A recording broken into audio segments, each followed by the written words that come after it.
Well, good evening, everybody. Now we got a few folks still coming in from the foyer. It's really challenging not to say good morning, Church at the Red Door. We already did that a couple times this morning, and we are so excited about this evening. I am going to do something completely.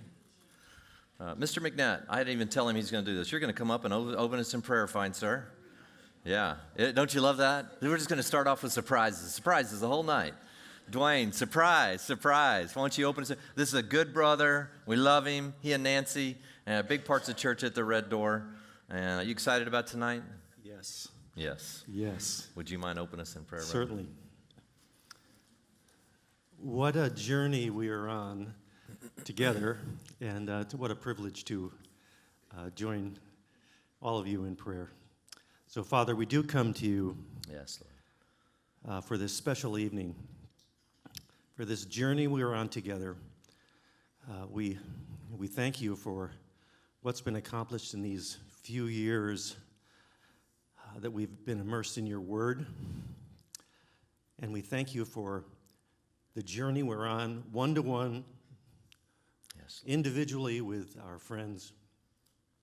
We can't thank you enough for what you've done in our lives and what the future holds for each one of us. So we thank you for this evening, and we ask your blessing on the words that Jeff would speak to us and the words that all of our friends would have to say to us as well.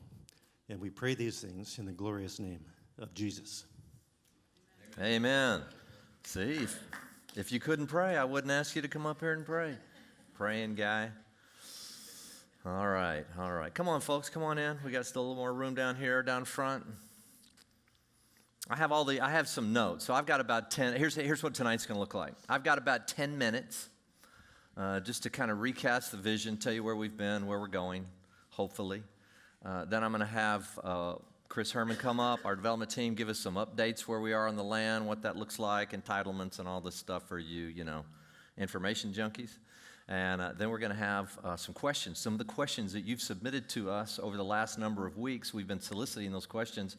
We tried to front run some of those questions in the context of what we're going to talk about, but we also wanted directly your questions, and you had some great ones. And so we've been collecting those, trying to kind of, cull those down to some essentials and then answer those. And we'll have a number of folks come up here to help us answer, trustees, elders, and others. Then we're going to have some of you. I've just asked, and look, it was not on the basis of anything other than I just prayed. I asked the Lord. I said, you've got people that consistently and continuously come to me and talk to me about Church at the Red Door, what a passion they have for it and what their hearts are. And we're going to have them come up and just say, here's our testimony. Here's why we're here. Here's why we think this is important. Then at the end, I'm going to come up and kind of close this up. Greg Solis, before we end, is going to come up and we're going to talk about how's this going to be made possible. Is the Lord going to do this in our midst tonight? And I will tell you in advance that we're probably going to wait 2 weeks to give you information. We're not going to call you the next week because, look, some of you have been praying about this. You already have something really solidified in your head and how you want to participate. Some have already made some very significant commitments. You need to understand that every single one of our elders, our trustees, our executive team, and our paid staff, everyone we are 100% invested. Everyone has already made their commitment to the church. And let me just tell you something. Some with incredible sacrifice. It's not money it's money that actually will in some ways change their lifestyle. That's what we're talking about. So those commitments have been made. You need to know that. That's important for you to know. What I also want to talk to you about tonight a little bit is my own personal observations and some of my struggles, I think, as I look back over this. We'll say, why would you be going through a struggle? I'm not nervous about this at all. God's either going to do this or he's not going to do this. That's the way I look at it. So I'm not nervous in that kind of a sense. I'm nervous in this sense. I'll put it this way. I'm nervous in some senses because I wonder if this is the best use of kingdom money. You have to ask those things. If you're not asking those questions, I think you're making a profound mistake. Lord, is this something you are doing? Is this the best use of your assets at this particular time? I think about the totality, not just the land. Tonight we're just here about the land, but I'm talking about the whole vision of Church at the Red Door. Is this necessary? Is this something? And we could go down that and do lists of pros and cons and do all that, but in the end it doesn't matter. Is the Lord calling us to do that? We would not be here tonight if we hadn't cleared many of those hurdles. And we're talking about hurdles that began essentially 4 years ago. We wouldn't be here tonight. I wouldn't be wasting your time at all were we not, as a leadership team, confident that God had called us to this place. And we've already seen all kinds of dreams and visions and miracles and amazing things already, but that led us here to this night. Is this the best use of kingdom funds? I honestly can't give you an answer to that because I don't know what the future holds. All I am is a man along with a team who knows that we are on a need-to-know basis. If you were here this morning for that, I wonder what it would have looked like, what Moses could have conceived in his own mind as to why this land, this place. Could he have conceived that God would take on human flesh and come down and need that land and need those tribes of people and that specific tribe of Judah to bring salvation to the world? I can't answer that, whether Moses knew that or no. I know he knows it now. And I know he knows it on the Mount of Transfiguration when he came back along with Elijah and appeared with Jesus. I know he's well aware now. Did he know at the time? I don't know. I don't know that any of us, even in our lifetimes, will know the fullness of what this night means to future generations. This idea of the ground-up campaign is exactly that. For us, yes, in our time, with our stewardship, with ours, and for future generations. Many of you have been impacted by that. A lot of you have come and said, well, you know, it's later in my life and I don't know for sure. And now if this takes another couple of years to get this thing done and all that, will I really be able to utilize it? And I think it switched in some of your minds and said, oh yeah, it's not so much about me. It's just about what God's telling us to do. We don't have to understand the full story. Could have Abraham understood? Could the disciples have understood when they were going out and trying to share first with the Jews and then to some of those little cities around? Could they have understood? Could they have possibly seen a place like Palm Desert, California, and seen us all gathering or reading out of some letters that they wrote? Could they have possibly conceived? All they knew was, here's your instructions. Paul, why don't you go to the Gentiles? Peter, why don't you stay here and, speak to the circumcision? And hey, could they have possibly understood? No, we don't see the big picture. I cannot cast a vision large enough. This is my point. I cannot cast a vision large enough in my own head for a long time. I couldn't cast a vision large enough to say, I think we should pull this amount of money out of the kingdom here in the desert to build a building. And I've just operated that way. This is just a come to Jesus moment. I've operated that way my whole life. Other people were paying my light bills and my water bills, and I went to where they were and didn't really have a place. But there's come a time where we no longer just need a place to meet. Folks, I think what the Lord is calling us to do is he's about to give us a presence in the valley. We have a place to meet. We don't need just a place to meet. If we just needed a place to meet, we need a presence. In other words, when people drive by or when people hear about or whatever, 27,000 people drive by that place every single day. 27,000 people in season. Can we be strategic? And what's going to happen? Their steering wheels are just going to do this. They're going to not know why, and they're going to start going in there. And they're not going to know why they're there. They really are not going to know why they're there. Some are, they actually are not going to engage with us until the Lord brings them to a place that actually, tragedy. Tragedy usually brings people to Jesus. Oftentimes it does. It's not just the preaching of the gospel. It's something tragic happens in our life. So we need to expect that there are going to be thousands of people over the course of the coming decades that are going to find themselves steering into this place, this place right here. And remember that little white thing? Some of you know. If you don't know that, go back and look.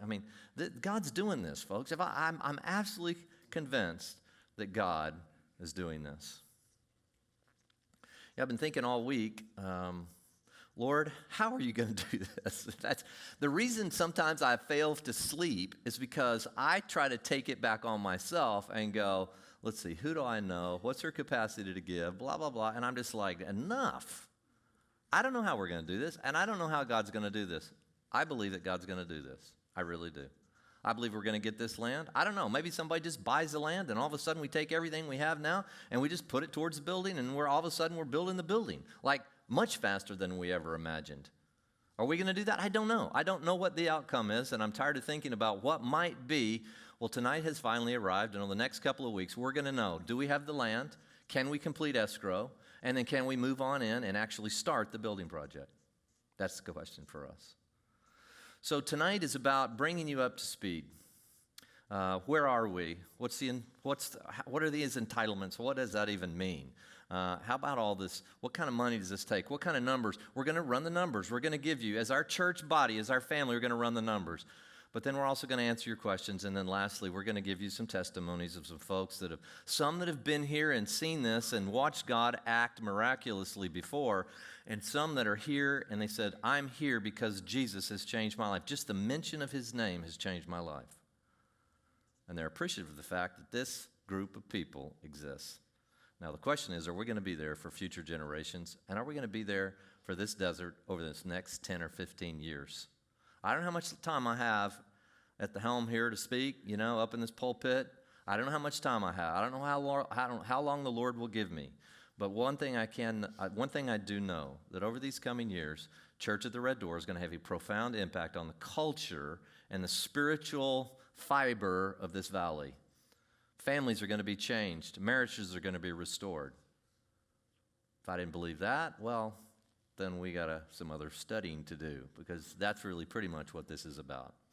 So I'm going to bring up Mr. Chris Herman. I need to tell you that our development team has been extraordinary, right? Just extraordinary. And I'm going to let Chris mention his development team. Chris and Kristen have been, I'm telling you, we would not be here without this couple right here. I mean, they have been, talk about a yeoman's work. I mean, these two have been extraordinary, and Chris and Kristen have gotten us off. Kristen from the admin in the early stages and still to this day as a trustee, just unbelievable. And Chris took this as if it was his own baby.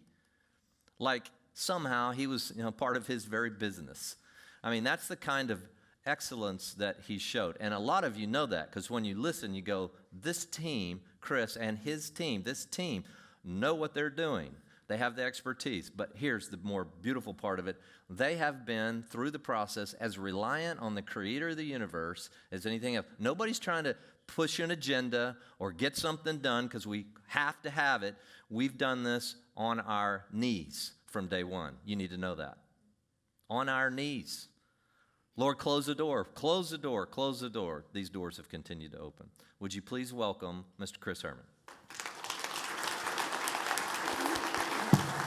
Thank you, Jeff. That was, way more than you needed to say about us. We just serve a great God, and we're just thankful to be here. Let me just tell you that there are several other folks that comprise this, and Jeff mentioned them. If you would stand up, please. The property development team, the core property development team, Mr. Phil Smith.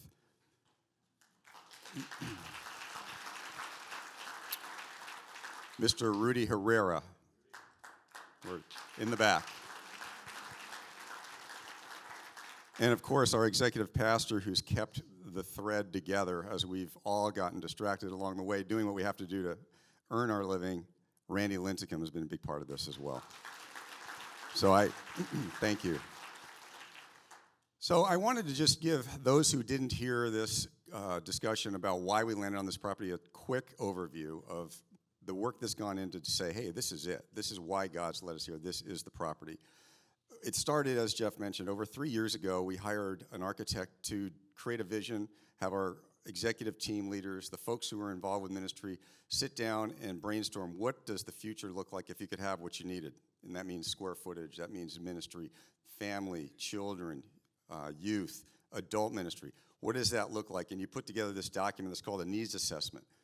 And that's called a program for an architect to walk away with and go, okay, you guys want 650 seats. You want to grow to 1,200 eventually. You want to have 2,500 square feet for this, that, or whatever. That creates the document that gives us the idea of what do we want to buy or what do we want to find. At first, we tried to buy an existing building in several locations. They didn't work out. Some of those are held in real estate investment trusts. Churches aren't really a good return on investment in their way of thinking, in the culture that we live in. So we couldn't do that. And we kept coming back to this property. We had it in escrow, it fell out. We had an escrow, it fell out.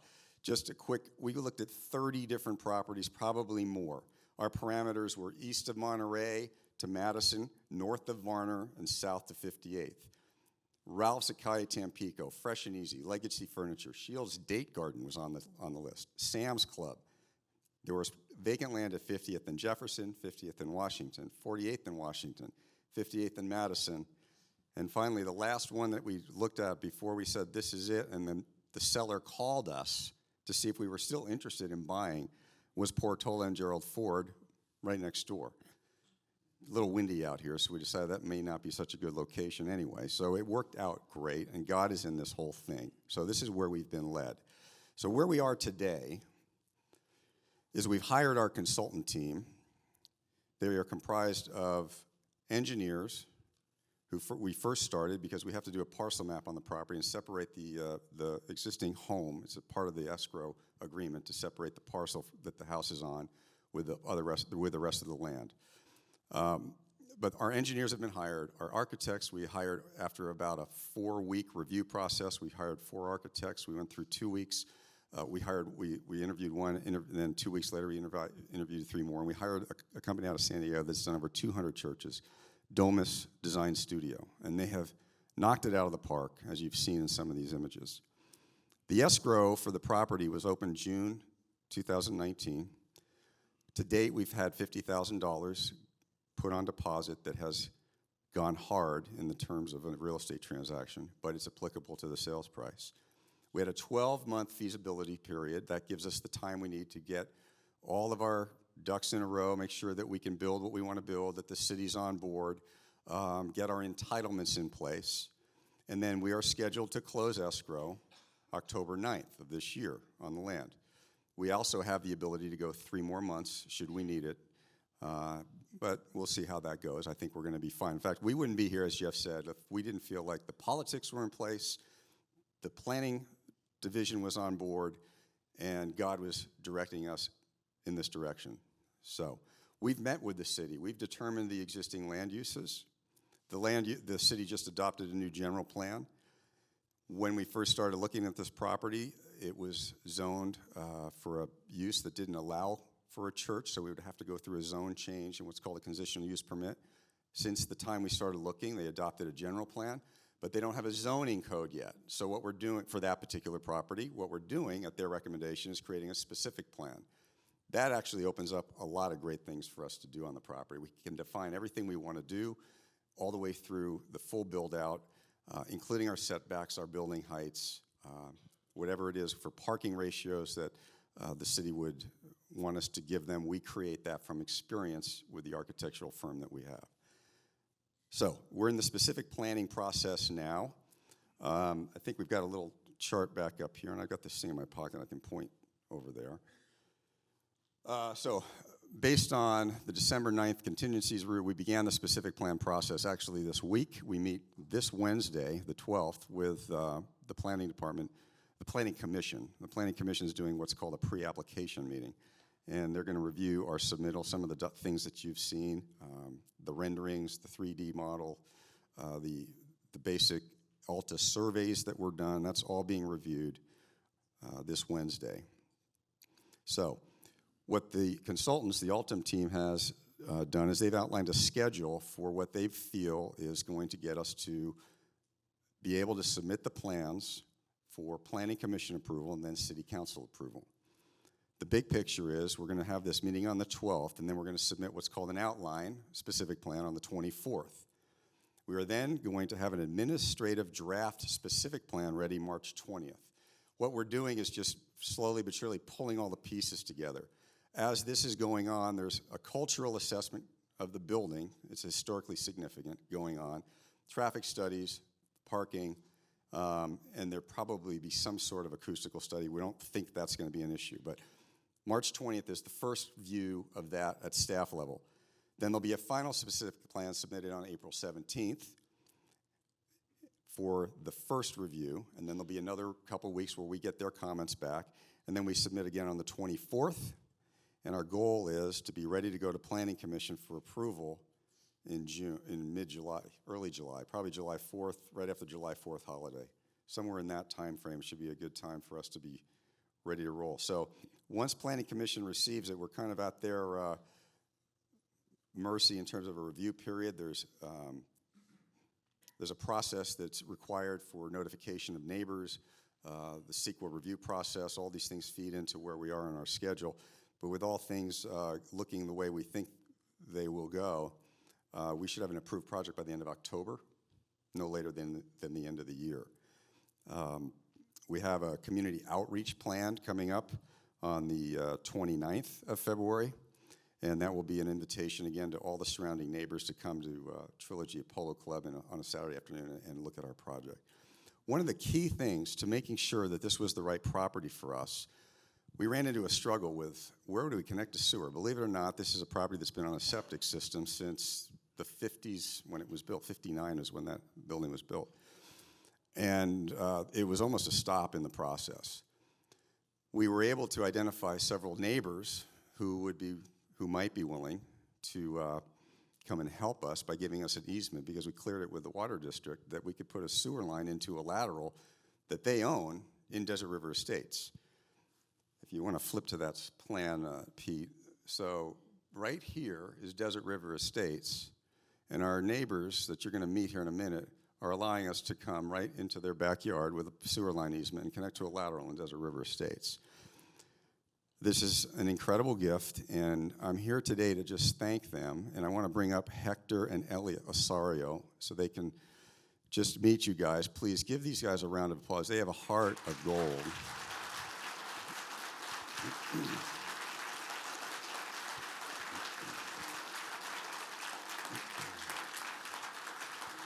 Now, no. Look. Thank you, guys. Yeah, you guys are special. Elliot said I would come only if Hector would come. It's tax season for Hector. I'm not sure if he's going to make it. And she texted me, said, it looks like we're going to make it. And I don't want to speak. I don't want to say anything. But I know Hector does. So here you go. Oh, boy. Oh, we're happy to help you make this possible. I didn't know it was so difficult for you to get a sewer line through Desert River Estates. And when we met Chris, I felt an incredible connection. You're genuine, and felt good talking to you. And I met Pastor and several of you already. And you all make us feel very special. It's insane what you feel in here. So we're happy to help. And we haven't been going to church for a while, so we're happy that you're building us a church we can attend to, and it'll be our own. So it's going to be, yeah. You feel so bad. Why not? It's always, there's always a time to start again. So you're all beautiful people. We're happy to be here and be a part of it. In any way we can help. Let me just say one more thing. So, the first time I knocked on the door, I met Ellie. She said, I'll talk to my husband. And then we went back. It was probably a month or two later, and I met Hector in the backyard. And they've got this beautiful, you can see it in the aerial, they've got this beautiful barbecue covered. He said, I want to have all you guys over to have a barbecue. We're going to cook together. And so I really felt blessed for both of you guys. And again, I thank you. And we have a little gift. We have a Church of the Red Door Bible for you. It's a gift from us to you just to say thank you for the hearts that you have. And you obviously are great people and know Jesus. And we're just thankful. Thank you. Yeah, thank you, guys. Take care. Thank you. Yeah, appreciate it. Let's talk to you some more. How about that, huh? Wow. Talk about God's favor and a heart for Jesus. You just don't know. You just don't know where these things can come from, and it always amazes me. So site plan-wise, I'm briefly going to give you a quick highlight. We've done some things to the structure. You'll see more of this later. We can talk more about the details, but essentially we've got a sanctuary here with an expansion for the adult services. There's an open space in here that allows passage through, and these are where we have our youth and other meeting rooms going on. We just kind of moved the building up closer to the street. within setbacks that are allowable. We've changed the entrance, just improved the parking layout, and given it access up to the existing structure here, and we'll have a connection here somewhere. It's an amazing structure. You've seen the renderings. You can see them as they spin through here. The architects are doing a great job. The city's excited. We're excited. And I think I've run out of things to say, so I'm done.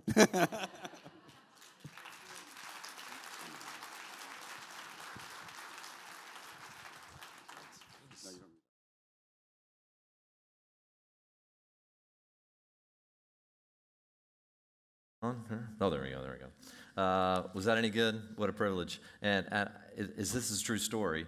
They said, well, what can we do for you on your property? And because we're going to have to, he said, well, when you break through our wall, could you build us a door so we could walk to our new church? That's what they said. And I said, here's the deal. It will be a red door, and we will build it. We will build it. Absolutely. All right, so Chris, you did a great job. He went longer than I did, so for the first time in my life, he's always kidding me about going too long, but I get to kid you now that you went too long. I was a little bit short, so he did a great job. Again, Chris, we cannot, and the development team, you guys have continued to labor over this thing, as you can see, folks, and this has just been one of their beautiful contributions to this ongoing project, so we are grateful. All right, now what we're going to do is we're going to bring up some folks, and we're going to begin to answer your questions. I'm now going to turn it over to Randy Linticum, our executive pastor. He is going to then direct the questions. If I could have those folks that are answering those questions come up on stage, I would appreciate that. We've got mics over here. Let me get a couple of those. Make sure everybody has one. Here you are, Mr. Ames. It's good to see you, fine sir. And I will turn this over to our inimitable executive pastor, Randy Linticum, who we all love.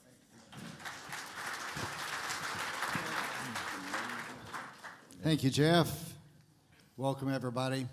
I just have one little thing I want to start out with. I told Jeff earlier this week as I was spending a little time in the Word, and Jackie and I, over the past couple of weeks, have been thinking about what kind of commitment we want to make to Church at the Red Door. And I ran across this quote, this commentary actually, from 2 Corinthians chapter 8, and I thought it was just appropriate to read it. So if you just give me a moment here, and let me just read. This is a commentary on 2 Corinthians 8, 12 through 15. What is important is a willingness to share. This is talking about Paul. He does not mean exact material equality as an enforcement of per capita method of contributing, which would reduce everyone to the same economic basis. It is a spiritual equality, which is in the mind. There should be an equal willingness to give so that one brother does not coast along at the expense of the too great sacrifice of another. Basically, it is the equality of willingness. So it's really an equal willingness to step up and make a commitment to what God wants to do here at Church at the Red Door. All right, so let me just move on here, and I want to introduce those that are going to be answering the questions here. Gary is one of our trustees, and Greg Solis. Greg is also a trustee. Chris Herman is an elder of the church, and these three gentlemen, along with Jeff, is going to answer the questions. And we put these questions together based upon what many of you turned in. I do want to say, if any of you have any questions left over at the end of the evening, we will stay here as long as we need to answer your question. Just come right down here, and we'll spend as much time as we need if you have a question that doesn't get answered here tonight. So let me move first here to Gary Ames.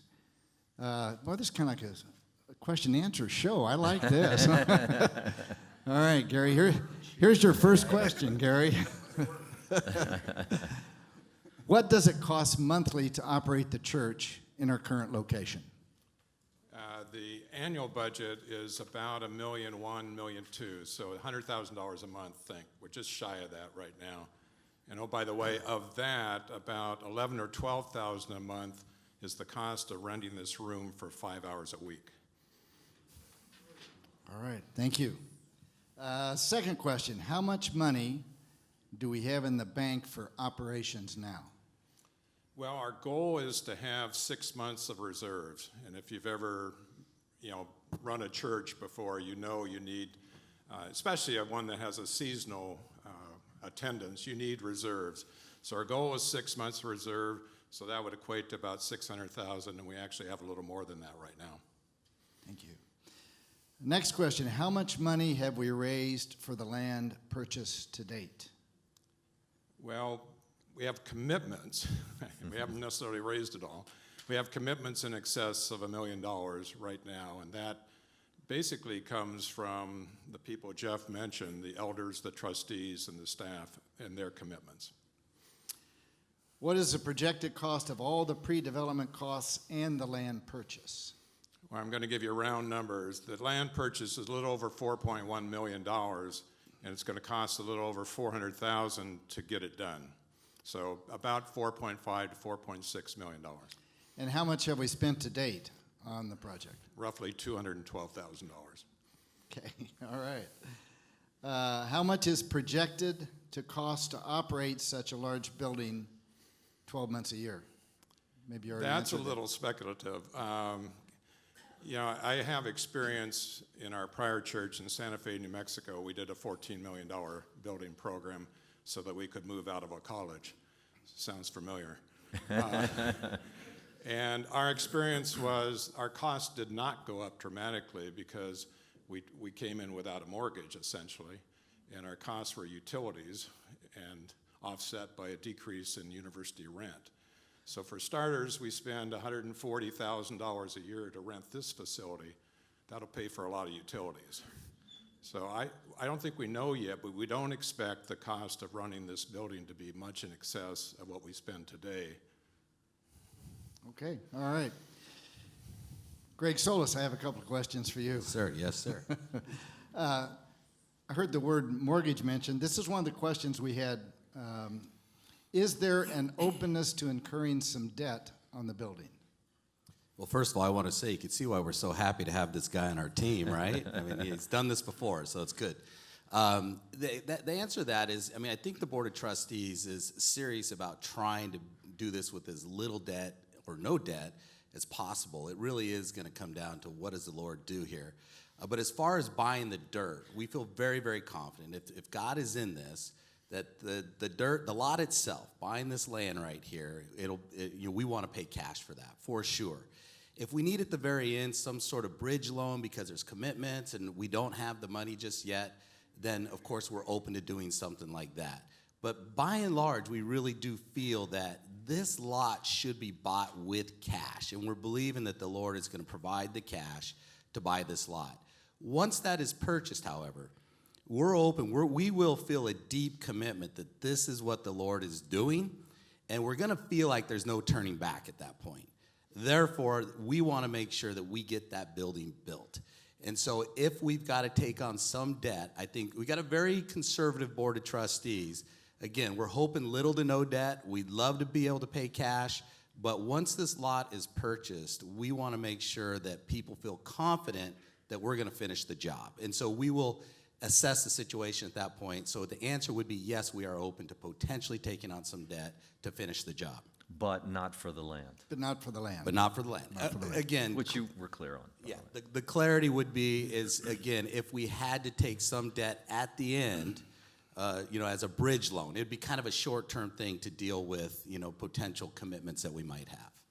Okay. How are you going to safeguard the money raised for the project and make sure it is spent on the property? Yeah, so as a Board of Trustees, I mean, we take this very seriously.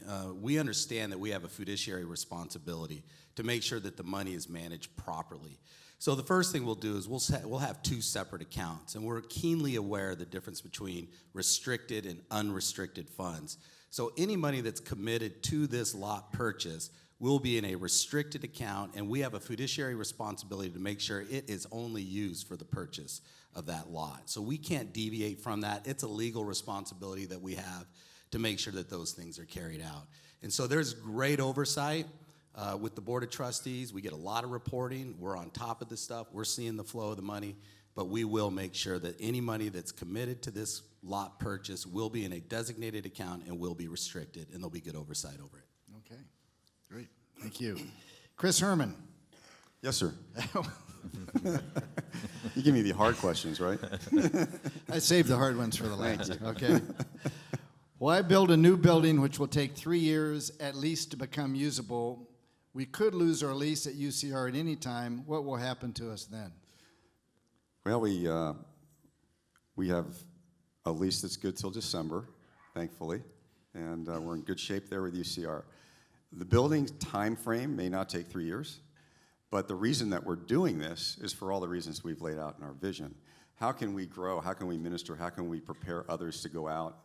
How can we influence folks who have the ability to be influenced and do ministry outside the walls of country clubs and outside of this city, the city of Indio, La Quinta, Palm Desert, Coachella Valley, Palm Springs?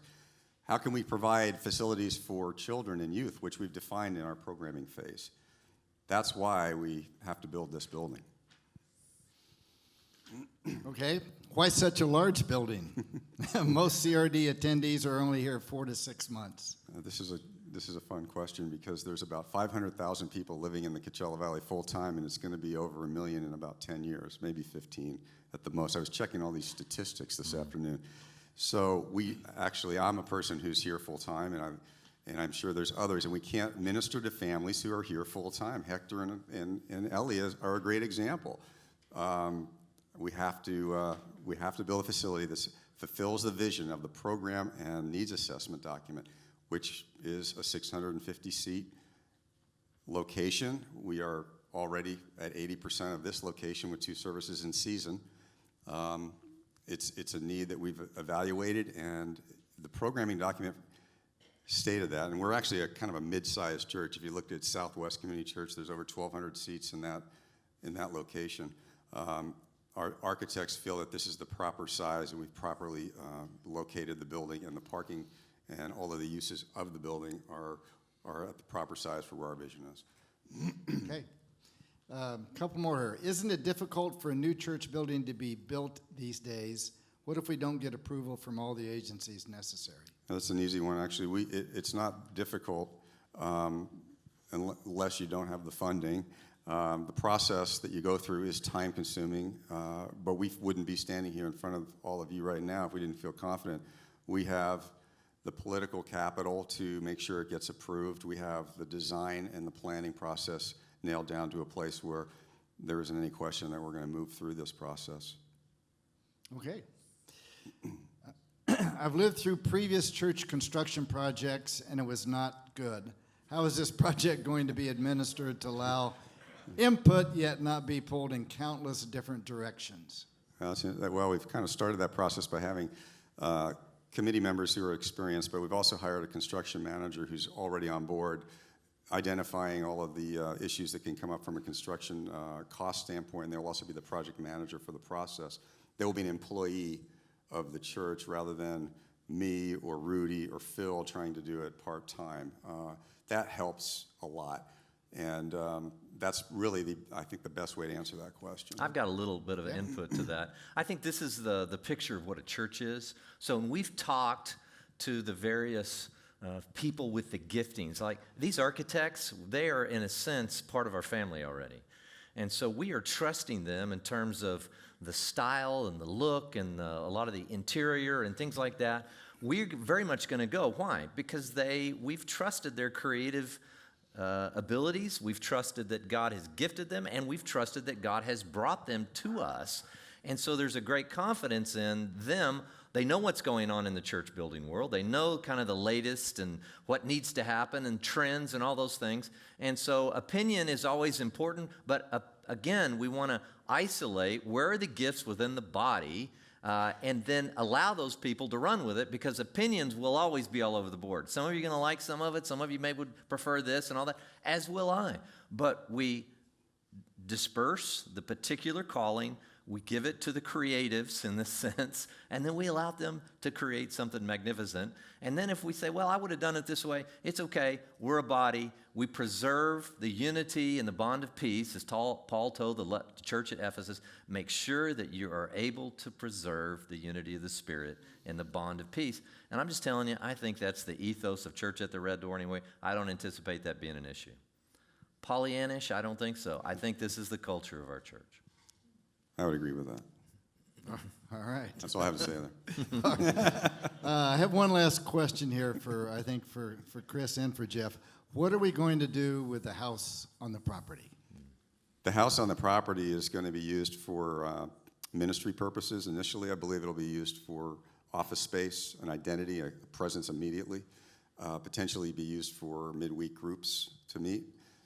We'd love to see the pool get restored and do baptisms up there, get the grass growing, and have kids up there.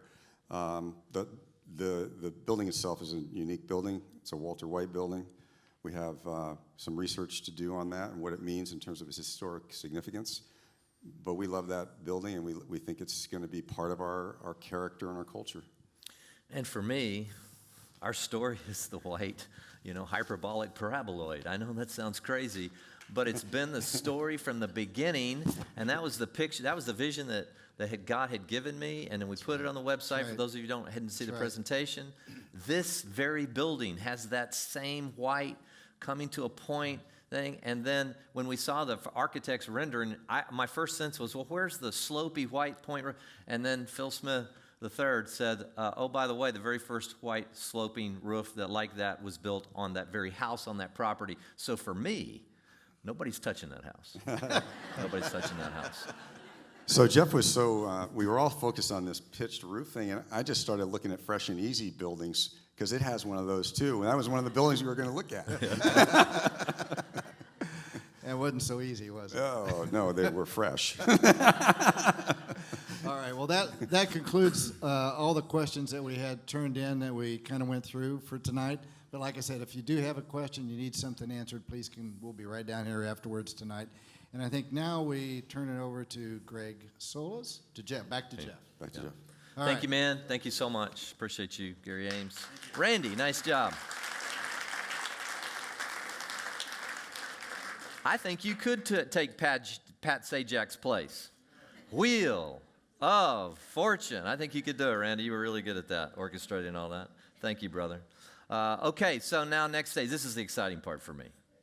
At the end of the day, the story of a building and all the things that have to go into that are, a lot of detail. But in the end, it's stories. It's people's lives.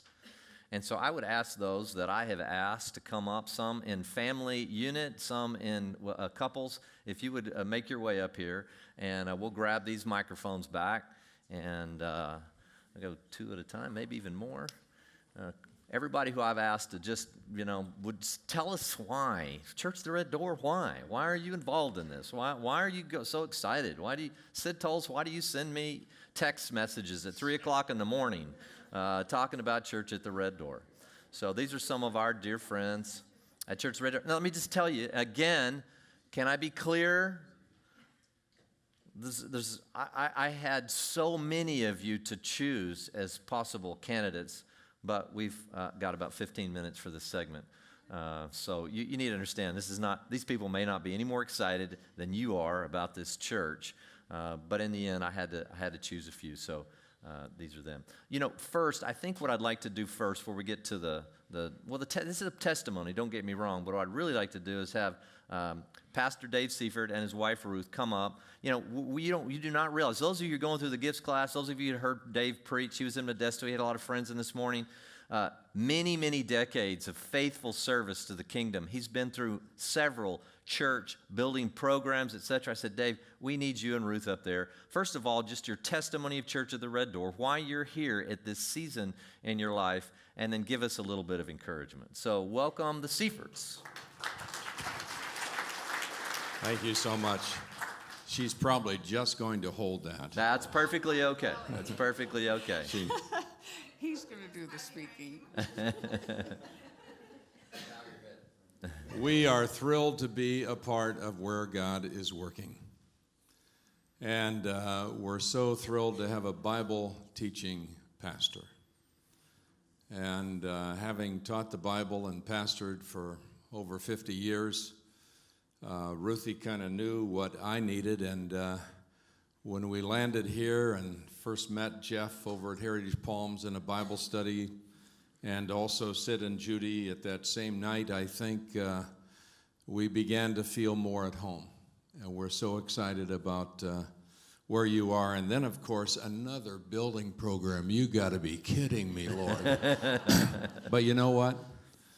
It's not about buildings. It's about people, reaching people for Christ. And all of our experience has demonstrated that when you have a place and a presence that people come and they're open, and people will drive by 27,000 cars a day. I can't believe the visibility of this piece of land that God has opened the door for.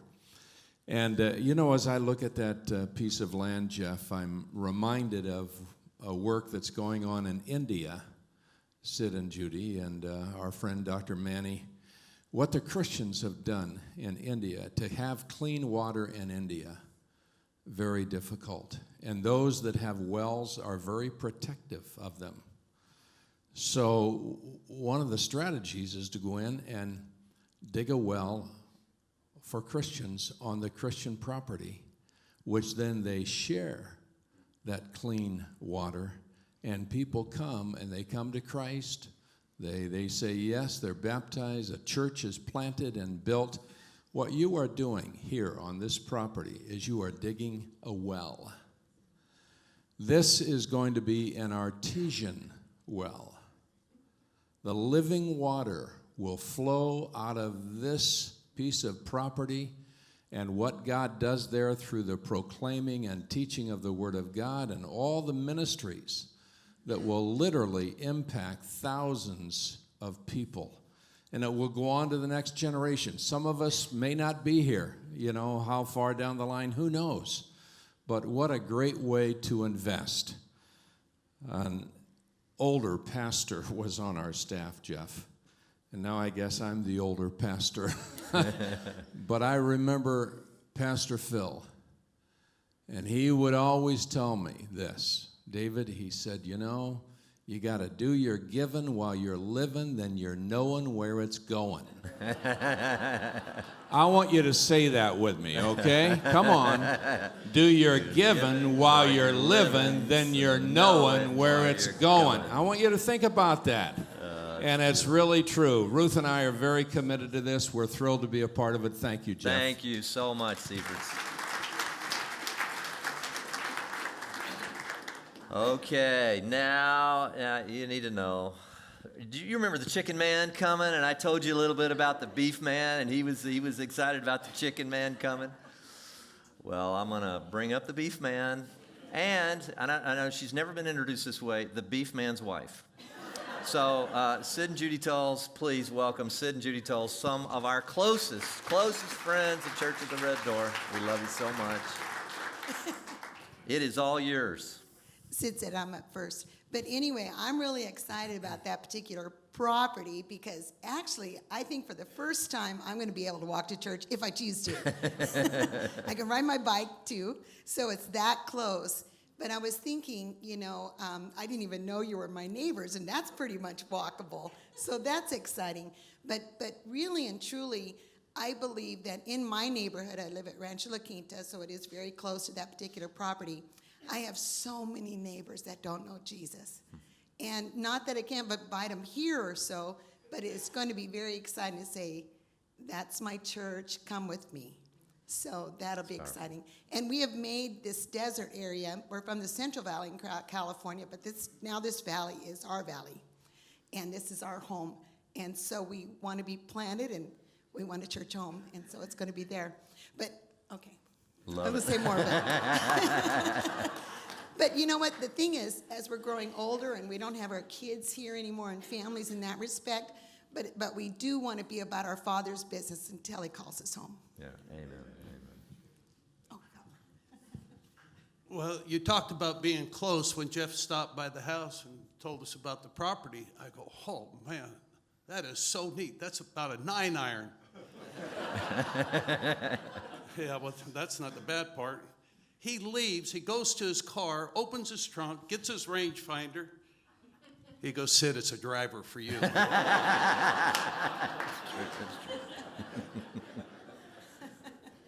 I'm excited about the church, not only what it does here.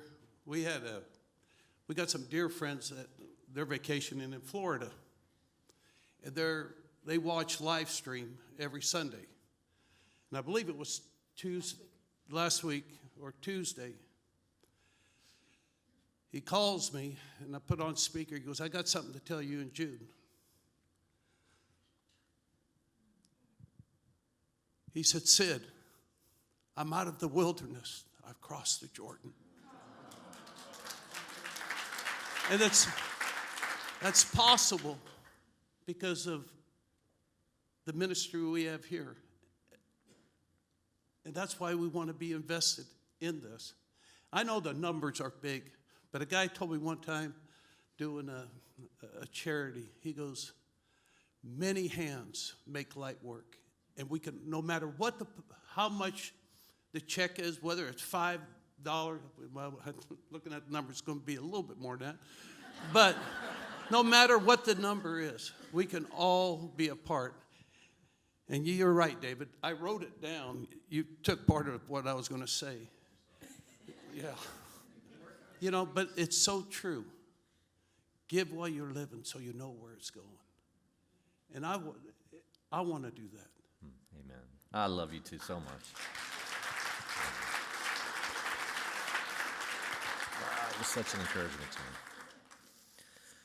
Okay, now I'm going to have a whole family come up. Now, I love this because obviously you know Phil Smith, who's part of the development team, his precious wife, Becky. And then he said, can we bring the kids up? And I said, absolutely, because he's our artist, and he's already talked about the vision that he has, some of the stuff. He was the one that did all the research on the house and all of that. And then she called me back, and she goes, well, we can't go up there without Judy Vossler. And I'm like, Judy Vossler's like, Judy is the queen of the desert. Everybody knows Judy Vossler. And I go, we want to come up as a family. And I said, well, I wouldn't have it any other way. So would you welcome the Smiths and the Vosslers, Vossler to the stage, please.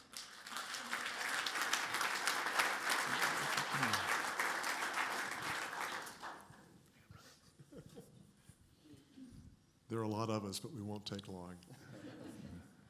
Shall I start? Yes. So we're also neighbors to this property, and we look forward to sharing it with the Osarios and others and walking to church. And Becky and I and Philip have lived in the valley for 40 years. And we really feel like after 40 years, we've found our church home. And we love this place. We love Jeff. We love the leadership. We love all of you.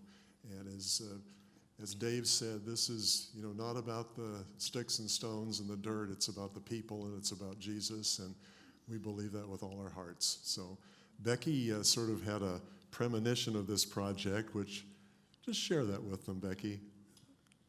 Well, when we moved here, we built our house 29 years ago. If you look north, there was nothing there but carrots and grapefruit trees. Nothing. And we were the third house. There was an adobe house to the east of us, and what we lovingly called the Batwing house, that house right there. And we've driven by that house for 29 years. And as time went by, all those houses got built. And we were like, whoa, we came out here to be alone and look. And one day, after a bunch of those houses were already built, the Lord said to me, there's going to be a church on this street. That was 25 years ago. And I was like, no, look, there's no property left. And there was property left. And this is it. We're very excited. Powerful. Thank you for that. I'll just say that when I moved back to the desert after being on the East Coast for a number of years, I was living with my parents on Avenue 49, and I remember walking through the Funtis house, being invited by Rose Funtis to see that house, and she opened up the LA Times, double-page spread of this house from 1959, and was talking about great design. And I think that house is really special, and Lisa, my wife, is executive director of Modernism Week, and so there's a household appreciation for design and mid-century modern architecture, and I just wanted to say, coming from it from more of an art and design perspective, I'm just so impressed with the design that's been put forth. The image of the church in 2020 is something that I think all of us really need to be concerned about. And I feel that this design is really putting forth a modern, new, inviting image, not only for our church, but the entire Christian church. So I'm just excited for what's planned and just believe in it so much. So. That's awesome. Anybody else? Thank you. Judy, anything? Any one word? I wasn't going to speak, but we've talked about the land and the building and the people and our Lord, but we haven't talked about Jeffrey. I've known him since the day he came to town. The day. I've never seen him make a bad decision. And if he thinks and put a team together, this is what we should do, let's go. Amen. Amen. I love you, Judy.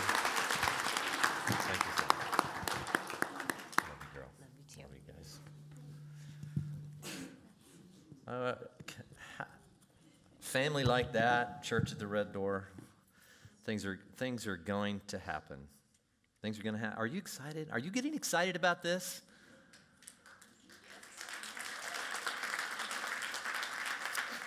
So in the very early stages, we needed to build a team, and Greg and I used to have this conversation, and Greg was like, "Oh man, I'm going to be the team. I'm going to be the team."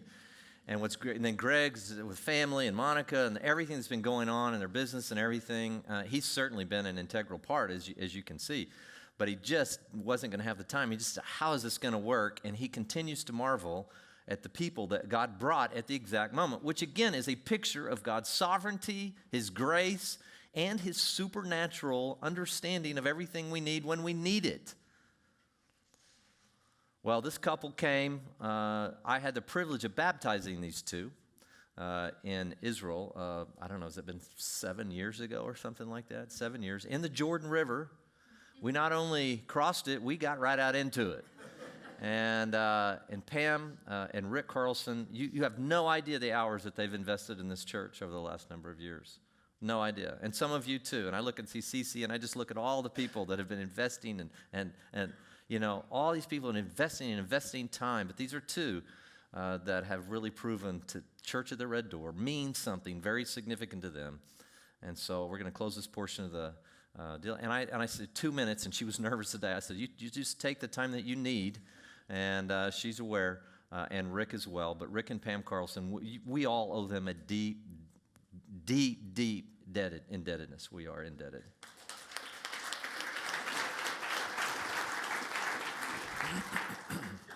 Okay, first of all, I cannot believe that we're standing on stage. I'm going to go back in time 12 years ago.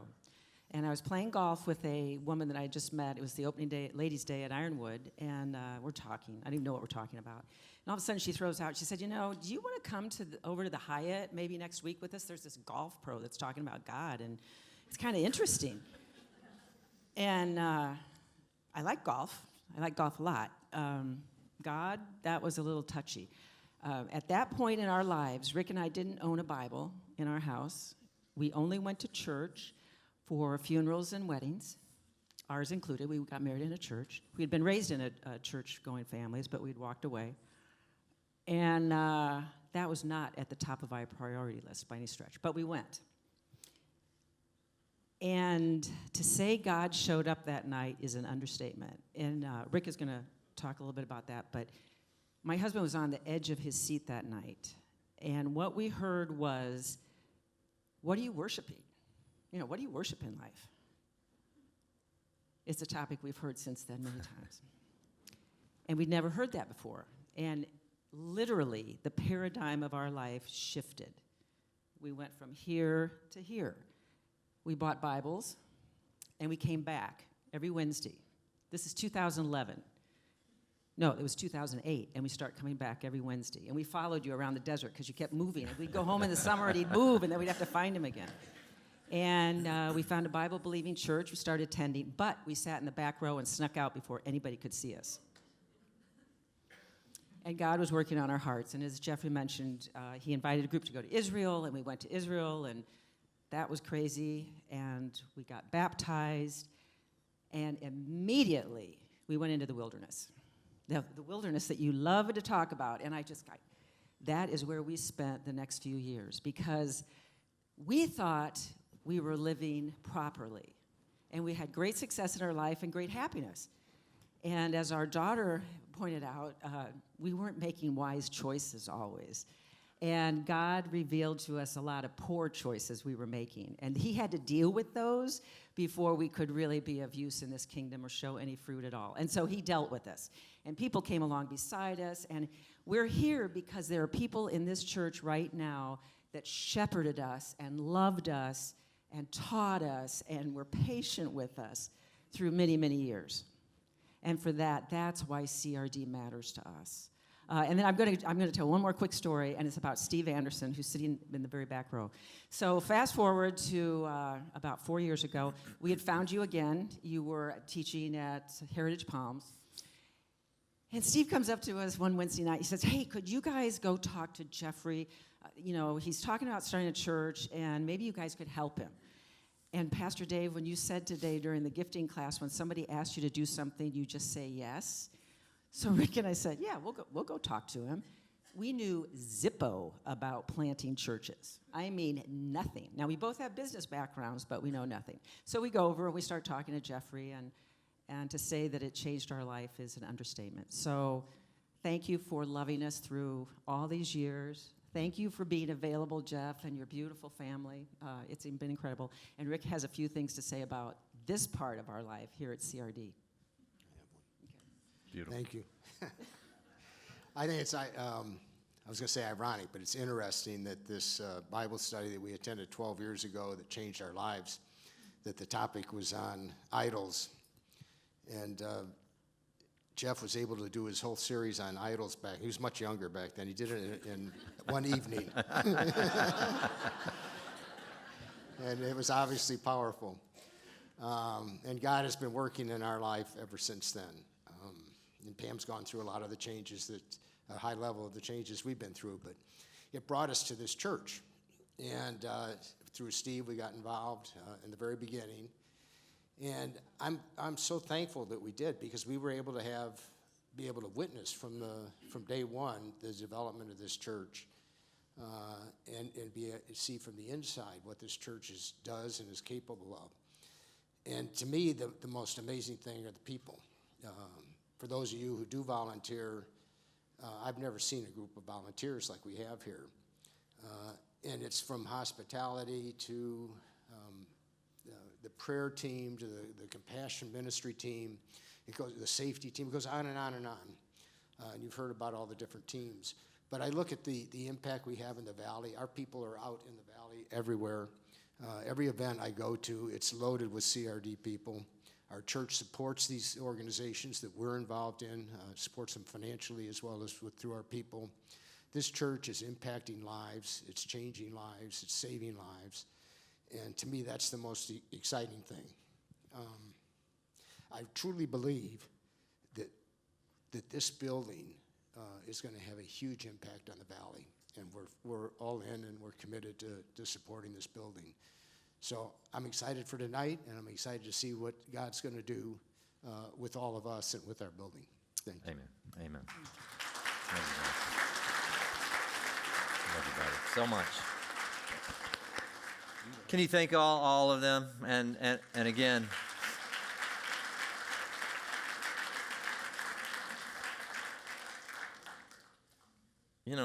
these people are so special to me, and then I look out, and so are you, and you, and you, and you, and you, and you, and it just, we talk about family, and people say, oh, yeah, the church of God is a family, and that we're his children, and all that. There's nothing like just doing church, forcing yourself to get up, come out at 4:35, even though you thought it was starting at 4:30. You usually come 5 minutes late. And then we were late, but we weren't late because we wanted you to gather out in the foyer and have some refreshments and just be a family. It's hard here, 5 hours, 1 day a week. It's hard. But there is coming a day, I do believe, that we're going to have a piece of property. We're going to see a church built. and there is going to be an artesian well. So now comes to this moment of a contemplative moment, a moment in which we all have, and Laura and I have, dig deep and to say, okay, Lord, what do you want us to do? We're your bond slaves. And so for that, I turn it over to somebody else. So, Mr. Solis, could you come back up? And then I'm going to come back with a few closing statements. Here you go, brother. Here you go. Thank you. I get to do the fun part. This is the fun part. I love this. Well, for those of you who don't know, my name's Greg Solis. I was actually born and raised here in the desert. I think I'm one of the few guys that's 50 years old or 50 or older that could say that, because when I grew up here, there was nothing. I mean, out there where we're talking about this property, it was tumbleweeds and a couple of date palms and dirt. So it's awesome. And I've had the privilege of walking with Jeff now for about 20 years. I've been able to watch. And to Judy's point, this is an extraordinary man. You know, this wasn't on the agenda to talk about, but I've had the privilege of walking with Jeff Cranford for 20 years, and he's the real deal. We are not putting our faith in him, of course. We're putting it in our Lord Jesus Christ, but I've never seen a man more intentional to try to hear from him and follow what he's calling us to do. So we got a great leader that the Lord has brought us to. And we're a content church, and we're going to be a lot more as we move forward. But my job here today is tell you, what is it going to take to get us there? And Gary kind of hit on most of these numbers, but those of you that are kind of number crunchers and want to kind of know exactly what do we need, I'm going to try to drill down on those numbers and try to make it as clear as possible. And if I go too fast and you don't catch it all, catch me out in the hallway, and I'll give you more information. But here's the bottom line. So we went into escrow to purchase this lot for $4,160,000. $4,160,000, which many have told us, frankly, it's prime property for that price. It really is. And Chris mentioned, we scoured the valley to try to find the right place. I cannot tell you, as a board of trustees, we are on our knees about this. It kept going back there. I'm telling you, as I stand here today, I believe with all my heart, this is what the Lord has called us to do. The closing costs for entitlements and consultants and escrow and engineers and all the studies that we're doing and all the things that are going on, it's about $462,000 that we're going to have to pay in to get this lot ready to go. The good news, we've already paid in about $212,000, as Gary had mentioned, but we got about $250,000 more on top of the $4,160,000 to get this deal done. So that's about $4,410,000 is what we need to come up with by October 8th. Happens to be exactly 8 months from today. So 8 months from today, we got to have $4,410,000. The other piece of good news is we've already got $1,040,000 either in hand or committed for this project, for the land itself, to purchase the land. Our focus right now is to get the dirt. We're not talking about the construction. We're not going to think about that right now. We need to get the dirt. We need to get it now. We've gone a long ways, $212,000 into it. We need to have that money raised by in the next 8 months. So we need a total of, if you're doing the math, if you're staying with me here, we have $4,410,000 is what we need, but we already have $1,040,000 committed. Most of that is the board of trustees and the executive team and the elders and all that, and some larger donors that stepped up to give us that $1,040,000. We have 100% participation, as Jeff already mentioned. So we need a total of $3,370,000 to close. $3,370,000. Now the good news is, as Gary had mentioned, we are in a strong financial footing as a church. Again, we look at these numbers frequently. Our cash flow is very positive, which is awesome. I mean, through your generosity and God working through you all, it has put our church in a very strong financial position. So if we raise the $3,370,000, we will have better than 6 months of operational cash flow sitting on the side to make sure that we can stay financially healthy. It's very, very important to us to be able to do that. And then the other thing that's kind of cool, just as a sidebar, we're not focusing on this too much, but I will say we do have $1.4 million already committed to the construction of the building itself.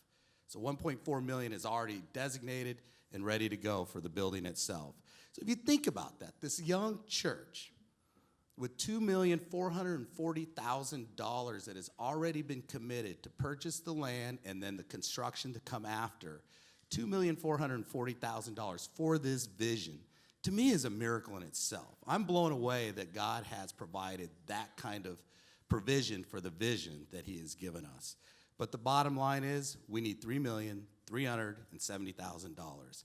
And we're hoping and praying that the Lord will work through each one of our generous hearts to raise that money. We need to know what we're praying for and what we're asking is that by March 15th, we will know whether God is gonna make this happen. So I will say this, that if you have your packets, let's go ahead and pull out those. When you came in, there was a packet that you received. And I would just ask that all of you pull those out, and inside there you'll find a pledge card. Now the pledge card, what we're asking, I know many of you have already been praying about this, many of you have already committed, but we're asking that everybody would fill out that pledge card. And for those of you that have already made the decision and you know what you want to give, as my wife said, if the Lord put something on your heart to give, double it, please. No, I'm just kidding. that was Monica's. But but on the pledge card, if you wouldn't mind filling that out, if you already know what you're going to give, put that number in there. There's going to be 2 boxes in the back. You'll just drop it back there, and we'll be very grateful for that.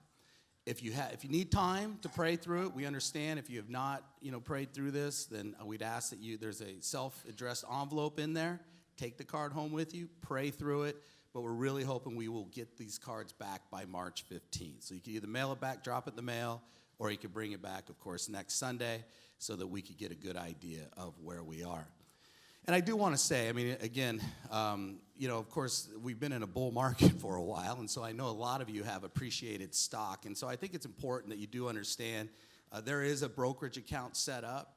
So if you do have appreciated stock and you don't want to pay capital gains on that appreciated stock, you can donate stock in kind. You'll get the full deduction, of course, and then, of course, we're able to sell it without paying the taxes. So that's kind of nice. So just throwing that out there so you're aware that we can accept stock or assets in kind, and then that'll help, of course, reduce a lot of your tax liability. Of course, run that past your financial advisor and your CPA, but that is certainly an idea that you could do. Also, qualified retirement accounts, those get over 70 and a half. It's a very efficient way to give. I won't go into those details, but talk to your financial advisor or CPA about that as well. But that's it. I will just end by saying it is truly a privilege. I am humbled to be able to be part of this church, to see what God has done has been nothing short of a miracle. It has been amazing to see people's lives transformed as I listen to Sid and I listen to the Carlsons, and I'm just, it's just amazing to see what God's doing through this church. Hundreds of people have already been impacted, and I believe thousands, if not tens of thousands, will continue to be impacted by what we do here and our obedience to walk out a calling. And so it is truly a privilege. Just know that any donations that we give, we will, as fiduciaries, as the Board of Trustees, we will do everything we can to try to hear from the Lord and only do as he calls. And I believe he wants this building, and I'm excited to see what he's going to do. Watch the miracles. This is going to be a great journey. God bless you all. Amen. Amen.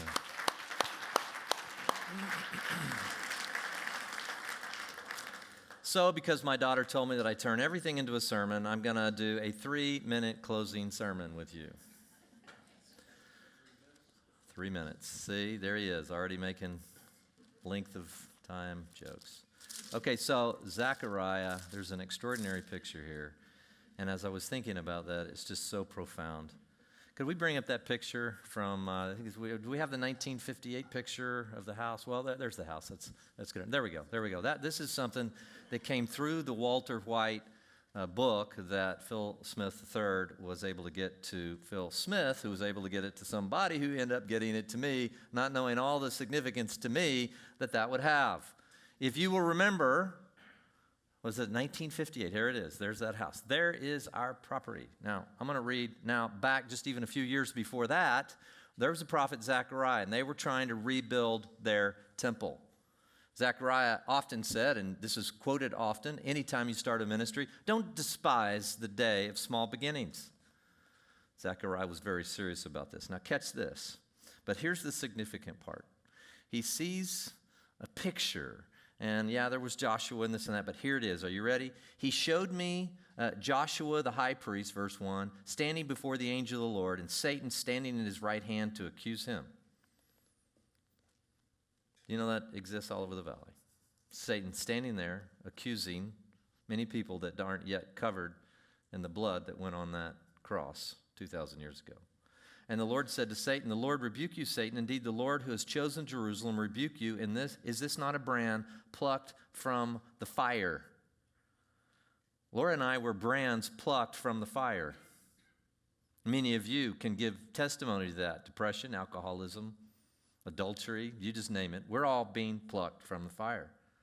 Now Joshua was clothed with filthy garments and standing before the angel, and he spoke and said to those who were standing before him, saying, now catch this, remove the filthy garments. Wow. Remove the filthy garments? That breaks my heart. And he goes on to say in verse 4, and he spoke and said to those who were standing, remove these, and then again, see, I have taken away your iniquity from you and will clothe you with festal robes. We talked about it a little bit this morning. All of our sin was placed on him. He became the bronze serpent. And then he gives me festal robes. But here's where it gets good for me. And then I said, put on a clean turban on his head. So they put a clean turban on his head and clothed him with garments while the angel of the Lord was standing by. And the angel of the Lord admonished Joshua and says, thus says the Lord of hosts, if you will walk in my ways and if you will perform my service, then you will also govern my house and also have charge over my courts, and I will grant you free access among those standing here. And then these next 3 verses to me are us. Now listen, Joshua the high priest, you and your friends who are sitting in front of you, indeed they are men who are assembled, for behold, I am going to bring in my servant the branch. And we know that the branch runs throughout Scripture, and it was clearly Jesus. Bring in the branch. For behold, the stone that I have set before Joshua, on one stone are 7 eyes. Behold, I will engrave an inscription on it, declares the Lord, and catches, and I will remove the iniquity of that land in one day. In one day. That happened 2,000 years ago on the cross. But the angel of the Lord was telling him this, and many believe that the angel of the Lord was a pre-incarnate Jesus. Jesus was saying, I'm going to come and I'm going to remove the iniquity. And in that day, now catch this, declares the Lord of hosts, every one of you will invite his neighbor to sit where? Under his vine and under his fig tree. What is church at the Red Door? It's an invitation for people to come and sit under our vine and our fig tree. The fact that this was sent to me and that in 1959, that was a fig orchard. Now, do you think that's by chance? I don't know. I mean, it seems kind of, ooh. But I got to tell you, believing that that land was once a fig orchard and knowing what I know about the promise of the Messiah, that he would come and remove iniquity one day, and then because it's removed, that news would go out and we would begin to invite people to come and sit under our vine and under our fig tree. And I think God just has the beautiful sovereign sense of humor to give us land that was once a fig orchard. I'm believing it will become a spiritual fig orchard again. At the mention of Jesus' name, people will just find themselves staring into that place. They will find life.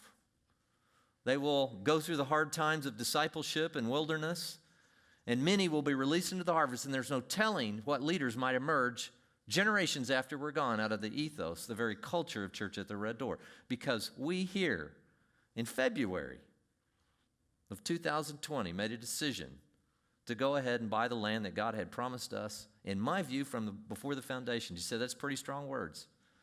Well, I've pushed all my chips in on this piece of land. But what if you don't get it? What if you can't raise them? I don't know. We'll cross that bridge when we come to it. Have we missed God? Maybe. But I do know this, that irrespective of anything that goes on after this, at the mention of his name, people will pull in, and their lives will be changed. So we're going to close with this song. I love it. It's one of my favorite. At the mention of his name, and I want you to look as we run this, and the church, that this could be us in just a few more years, and a chance to invite people to sit under our vine come in and be around our families. See the health and dynamics that go on in the kingdom of God. And fig trees may yet one grow again.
Let's stand to our feet. Thank you for being here tonight. Thank you for caring about this vision. Thank you for being part of this family. My prayer this week, and I know it's audacious, I just been praying, Lord, maybe somebody will just buy the land and everything that's raised tonight will just go towards the building whenever that gets built and how we start. I don't know what the Lord's going to do. Don't know how he's going to do it, but I'm confident. No paddles, no numbers, no manipulation whatsoever. I hope you haven't feel manipulated in any way. I hope you've received the vision that God's given to us that is now us. And that you simply do what the Lord calls you to do. It's as simple as that. We don't need anything other than that. I hope you have a great evening. We love you. Mingle, be family. Have a great evening. Thank you so much.